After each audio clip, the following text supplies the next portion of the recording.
Hello, everybody. This is section 3.3 in Calculus, Math 213. So section 3.3 is probably the most difficult of the 4 sections in chapter 3. It has a lot of stuff, okay? So we'll be starting with the arc length and arc length parameter. That's not too difficult, for vector valued functions. And then we go into curvature, normal, and binormal vectors. And so it is full of information. A lot of vectors are involved and lots of calculations are involved. So let's get started. We'll have probably 3, maybe 4 sections or 3 or 4 parts to the lesson video for this section. Okay, let's get started. All right, so section 3.3. As I said, this section is filled with many vectors and new notions about vector valued functions.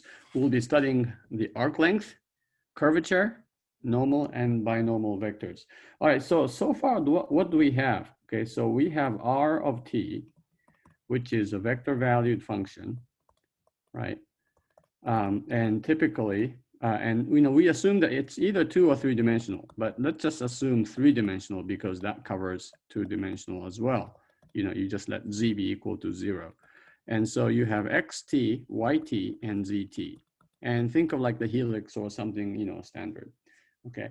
And then we'll talk about the arc length. That's pretty easy, right? And then, so if you have any sort of a curve like this, we talked about the tangent vector. How did we find the tangent vector? Okay, well, first we had the velocity vector, which is the derivative, right?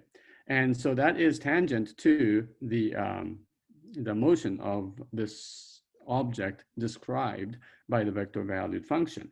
And so in order to come up with the in order to come up with a unit tangent vector, what we did is we took the derivative and then we normalized it. So this will be r prime divided by the derivative of that. Okay, so it is the normalized velocity, and you can actually remember the capital T as the normalized velocity vector. All right, and so if your vector, if your r is like this, okay, and if this is really fast, then the tangent vector will be really, really long, right? This is r prime, but if you normalize it, t, this is always going to be the unit vector in the direction of that velocity. So this is called the unit tangent vector, right? Basically, it's showing you which direction that velocity or the tangent is pointing. Okay, so that's what unit tangent vector is.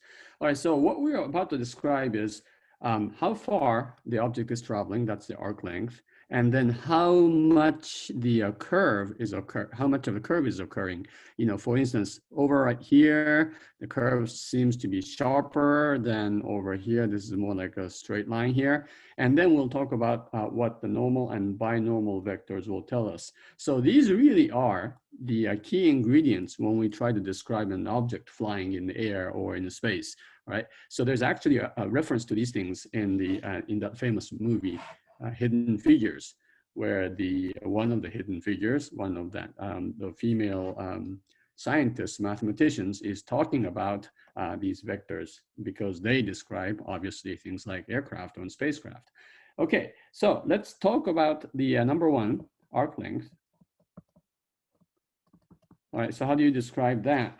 All right, so maybe I should go back to calculus 1. Now, this is actually a trick that we use throughout the course. Anytime I introduce you to a new concept in calculus 3, basically we start with the same or the corresponding notion in calculus 1, and then we generalize it, okay? So that's what I will do. All right, so suppose we have a function f of x, all right? And then you go from a to b. A could be 0, whatever, right? And so what is the arc length? Okay, because you learned the integral that represents the arc length of the typical function, real valued function, right? So what we do is, we have to add up all of these, smaller arc lengths, right? So if you take, and of course in integrals, you just subdivide a given interval into smaller subintervals. This is called the process of partition. And so you have this, the x, or there's no, the ith, right? So ith, the ith subinterval, and the length of that ith subinterval is called delta of x sub I, right? And so this is what we have.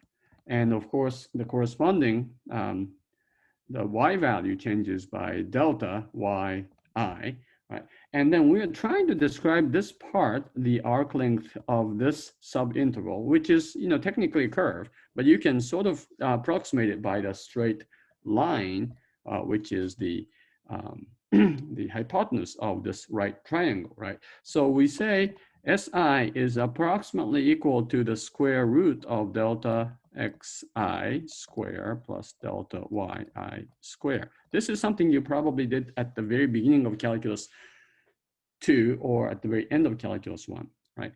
So then when you, of course, you sum this, and so the arc length S is approximately equal to the sum of all of these. All right, let's assume we have n subintervals. And so this is delta xi square plus delta yi square.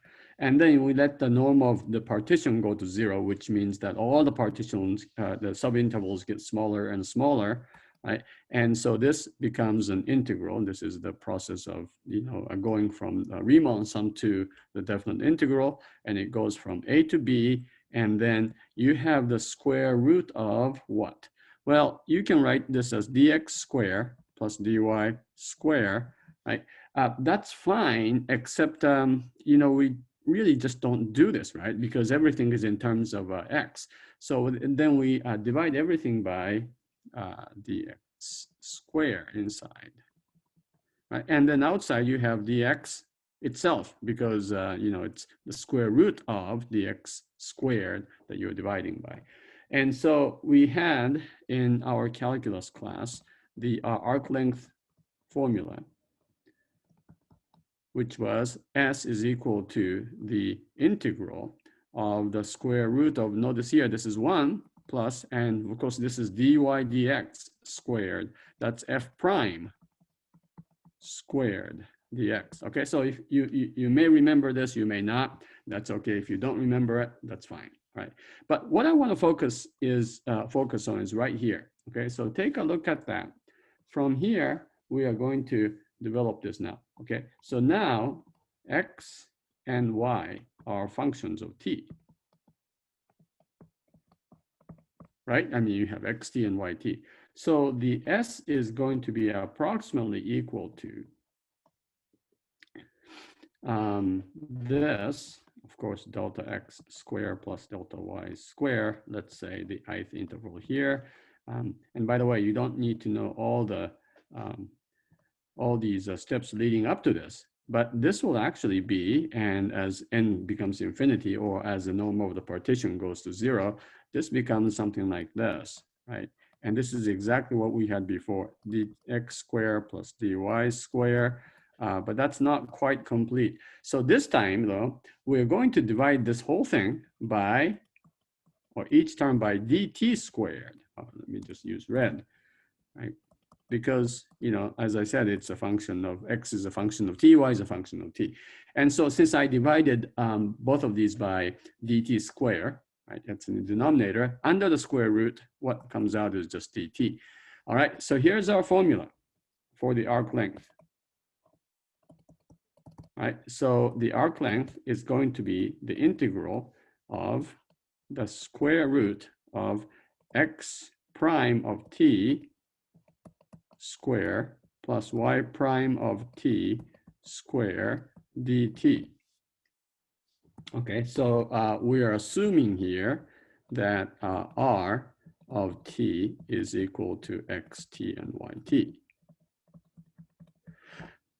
All right, so take a look at what we are integrating. Okay, I mean, it's really the same thing as what you did in calculus 1. This part is, and if you notice here, if you take this as your vector valued function, what is x prime t comma y prime t? Okay, well, that's clearly the derivative, okay? So it's the velocity, and you're taking the, what? You're taking the magnitude of the velocity,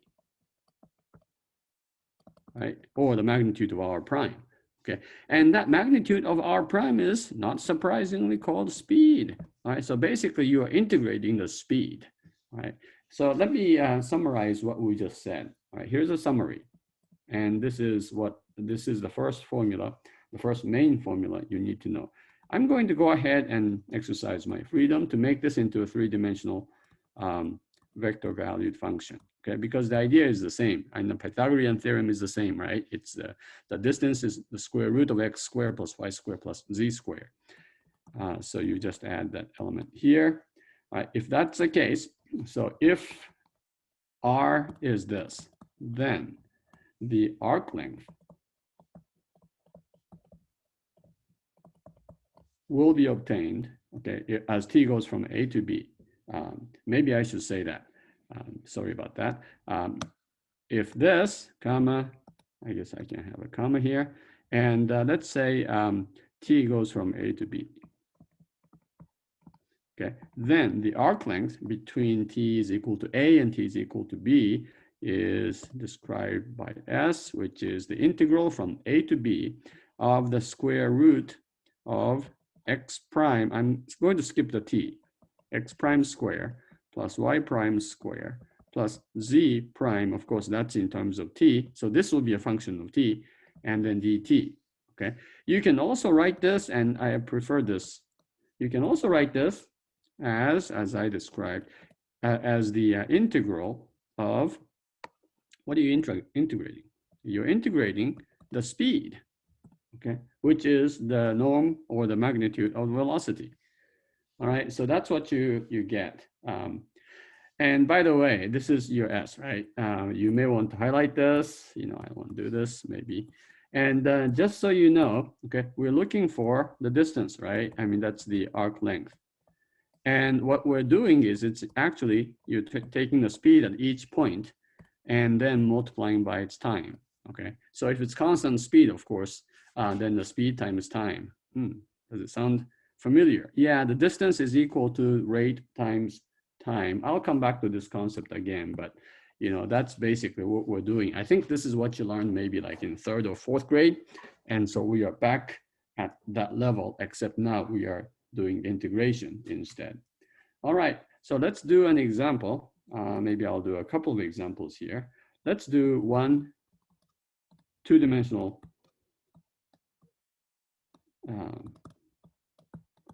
example here first. All right, so A is the radius, of course, right? So this is a, let's go ahead and do this. You have that, and I can draw a nice circle. Can I do that? Yeah, I think I can do that. Right. So this is a circle. Okay, and it's a circle of radius A, right? Right, and so when t is equal to 0, of course, it's here. So let's let t go from 0 to 2 pi. All right, so how do you find the arc length, which is basically the circumference of this? And of course, you know the answer, right? You know the answer has to be 2 times the radius times pi, which is 2a pi. But let's try to make sure that the formula we learned back in elementary school is correct, now that you know calculus 3. All right, so the first thing I should do is really to take the derivative of this, right? And so that is, oops, we don't have that yet. Negative a cosine, well, okay, so a cosine t becomes negative a sine t, and then a sine t becomes a cosine t, right? All right, so then you take the magnitude of this, and of course it is a constant function here. It's a square sine square t plus a square cosine square t, otherwise known as the square root of a square times cosine square plus sine square. All right, so this is a, and by the way, I am assuming a is positive, and so square root of a squared is simply a.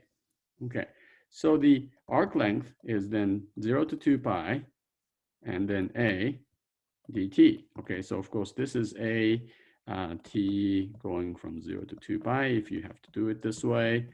And so that's the other, that's the formula for the circumference. And we are right. Okay. I don't know if you're familiar with that book called Circumference and something else. You know, there's a person named Conference and he's knighted, so it's Circumference. Okay, so that's the first example. Okay, we expected this. Right? Let's do another example. This time we will do a helix. So it's cosine t, sine t, and t. Okay, as t goes from 0 to 2 pi. This time we have an object like this, and so if you remember, this will kind of go like this and then comes back to this point, right? And at that point, of course, the height is 2 pi. And so just keep that in mind. All right, the radius is 1, right? Okay, so again, and you can go ahead and do this. Let's do this in a slightly different way. Its integral is from 0 to 2 pi, right? And try to pause this. Maybe you can come back when you get the answer. So the arc length is integral from 0 to 2 pi, and then you can go ahead and try to find this. You don't have to write all the details here, but maybe this is still an abstract part here, a to b. All right, so it's 0 to 2 pi. Okay, let's go ahead and try to figure this out. Okay, what is r prime here? Well, it is negative sine t, cosine t, and then 1, right?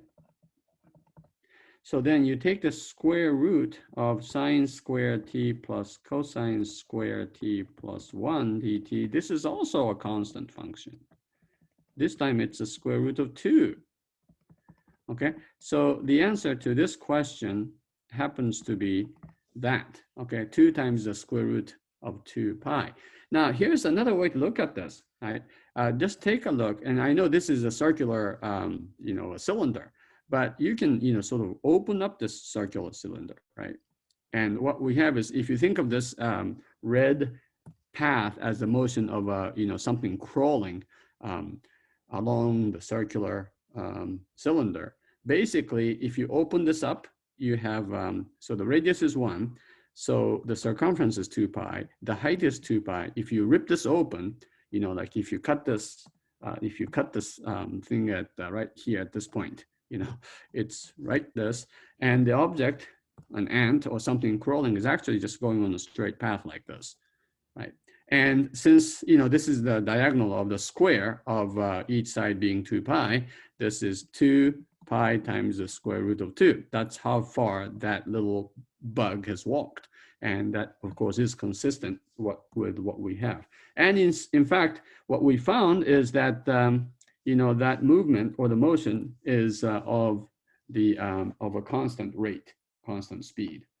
Okay, so that's what we can find. Now we'll do a little more things, and you, by the way, will do a lot more complicated kind of a arc length calculations. Okay, but that's what homework is for. Homework is for you to struggle, sweat, and have some constructive, agony, so that you can learn and have confidence that you have learned this stuff.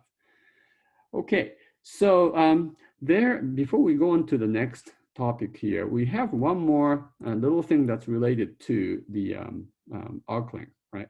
So this S, I have been talking about S as a fixed number here, but S can be also called the arc length parameter.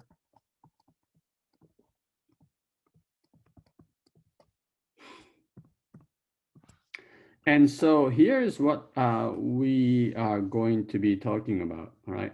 If you have an object, let's say, something is moving like this, whatever, okay? So if R sub 0 is here, and if R of t is here, okay, you can describe the length of the arc between R0 and RT as a function of t, right? So S of t, let me just say this is equal to, and what we are trying to describe is the arc length from R of 0 to R of t. Okay, and so you can easily think this is equal to, well, this is going to be from 0 to t, right? Because that's our ending point of the R prime. Well, see, the thing is, I don't want to use t here because t is used as an upper limit of this. So instead of t, let's use another parameter. It's just a dummy variable. You can be anything here. So I'm going to use u because I'm using st, and of course the next letter is u. All right, so this integral actually describes the length, the arc length between r0 and r of t, right? So this is a function of t. All right, so the fundamental, and again, maybe I'm getting too technical here, but the fundamental theorem of calculus tells you if you take the derivative of this with respect to t, okay, that is exactly your integrand, which is the speed, okay? So this is, now I can use t, okay? So this is actually called the speed, right? And so what am I trying to say here? Well, I am saying this, what we call a differential. Okay, this is the arc length differential because S is called the arc length parameter. This arc length differential is simply the speed.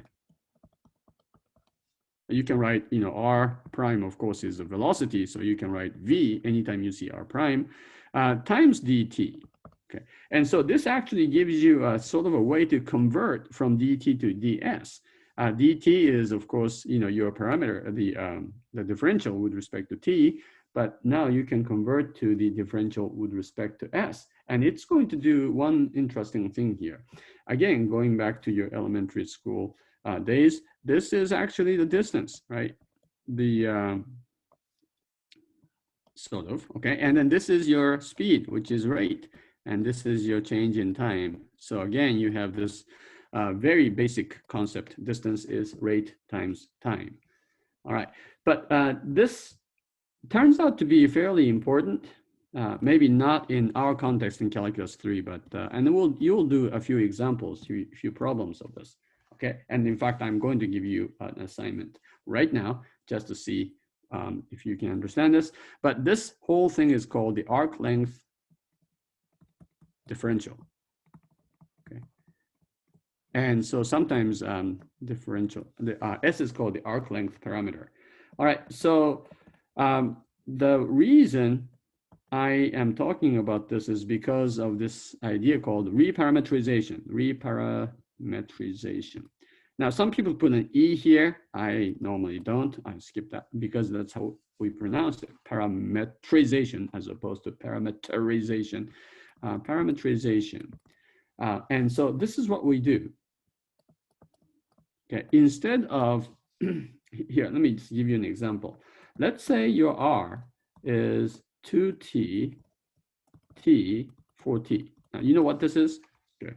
Yeah, it's a straight line, right? I mean, if you let t go from negative infinity to positive infinity, this is a straight line parallel to the vector 2, 1, 4 going through the origin, right? And you know the equation, the parametric equations of lines and so on. So this is a straight line. Okay, now as it stands, this goes rather fast. The speed is not 1, but you can reparameterize it so that the speed with respect to the new parameterization is 1. That's what this reparameterization using the arc length parameter does. Okay, so let's try to reparameterize this line in order or so that the resulting speed will actually be equal to 1 with respect to s. So how do I do that? Okay, so this is what you do. You take r prime, which is 2, 1, 4, right?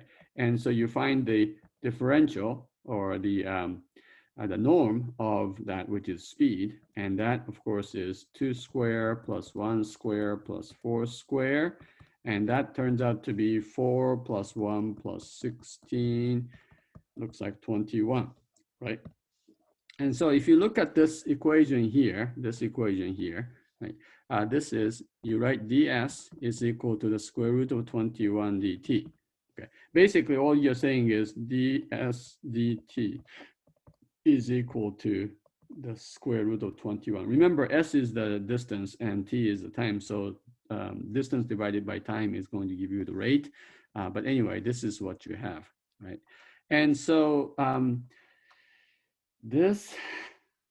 what we can do is you can write s as square root of 20t, okay, 21t, right? And so this is the conversion that you can use in order to rewrite the parameterization, right? Technically, you can just write t is equal to s divided by the square root of 21, right? Square root of 21 happens to be the speed. In this case, it's a constant speed. So if you divide this whole parameterization by square root of 21, of course, you're slowing the movement of motion down by, with the factor of square root of 21. All right, so r of t, now all you have to do is to substitute this expression for t. So what is that? Now, this is 2 times not t, but s divided by the square root of 21. And then instead of t, it becomes s over square root of 21. And instead of 4t, it's 4s over the square root of 21. Of course, that you can write this easily as 2 square root of 21 s1 over the square root of 21s 4 square root of 21s. Okay, now of course it's the same straight line, but this time the speed with respect to s is actually 1, right?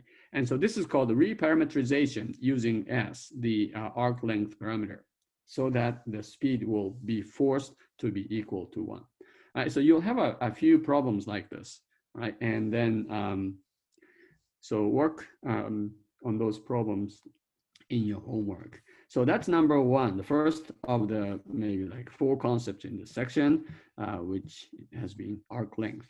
All right, now the second thing, before we go to the second thing, we take a break, but the second thing we will have is N, capital N, all right? So we will talk about that when you come back.